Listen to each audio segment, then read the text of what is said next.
అన్నారు. నేను సినిమాకి వెళ్ళకూడదు అని నువ్వు తీర్మానం చేసుకుంటావు వాక్యం విన్నప్పుడు.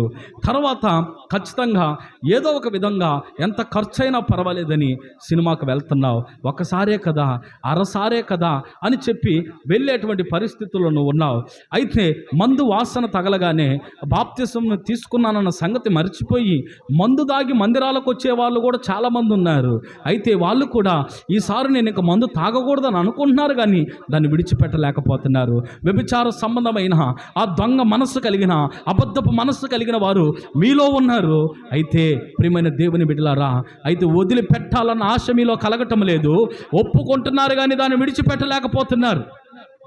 గర్విష్ఠులు మనలో ఉన్నారు.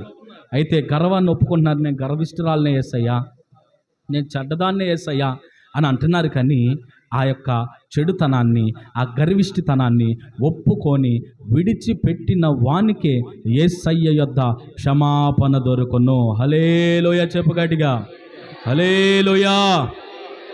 కాబట్టి ప్రియమైన దేవుని బిడ్డలారా, ఆయన యొద్ద ఎంతటి ఘోర పాపికైనా క్షమాపణ దొరుకుతుంది.